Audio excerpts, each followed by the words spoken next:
Starbucks just reported quarterly results that missed estimates on the bottom line. Adjusted earnings per share for the fiscal first quarter came in at 72 cents.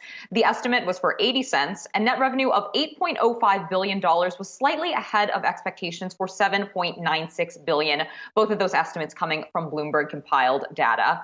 For more on these results, we have John Zolidis, Quo Vadis Capital President, with us now. And John, Starbucks shares are down in after-hours trading. What do you think is the main takeaway that investors should be considering from this report?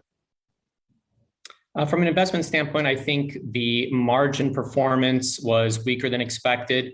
I think there's also some weakness in the Chinese market. So we're going to be looking for some explanation on both those fronts. You had a 3% decline in comp store sales attributable to the lapping prior year benefit in China, they mentioned, and some unfavorable foreign currency translation. All this considered, when you look across the different geographical regions that Starbucks has been trying to best as they can navigate, where do you expect or perhaps believe that they may see some of those continued headwinds?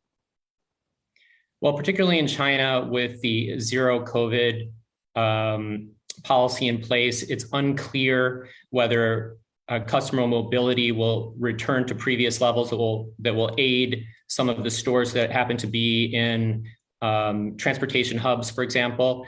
And that's also true in some other markets as well. But primarily in the US and China, that's where the company operates its stores. The licensed stores in some of these other markets are less important from an investment standpoint to the results on both the near and intermediate term basis. John, taking a look at Starbucks' earnings statement here, the company said that its bottom line results were impacted by greater than anticipated inflation and COVID-19 related pay and staffing costs. This is, of course, something that we've been tracking for companies across the service economy. But how long do you expect these pressures to be impacting Starbucks' margins? So the COVID related costs in particular, I think we should expect those to roll off. And I think in general for the fourth quarter, what we've already heard from some companies, we'll hear for other companies, is staffing concerns, unable to get enough employees into the stores and therefore reduced hours, reduced service, and that's impacting both sales and costing the company more money. The bigger challenge, I think, the surprise rather from this reprint is really around the inflationary costs. And it's a little bit surprising that Starbucks wasn't able to estimate those accurately 3 months ago when it provided its original guidance for this year. So I think that's going to be among the major topics on the conference call when that starts at 5 o'clock. John, attempting to marry two metrics together here, North America, U.S. comp store sales, they were up 18%. They're saying that it's primarily driven by a 12% increase in comp transactions, 6% increase in average ticket. At the same time, you had Starbucks Rewards loyalty program, 90-day active members in the U.S. That was up 21% year over year. The significance for us of those Rewards loyalty program members going forward from here, even at a time where they're navigating some of the international headwinds that we were discussing a moment ago, and some of the direct impacts of inflationary pressures as well.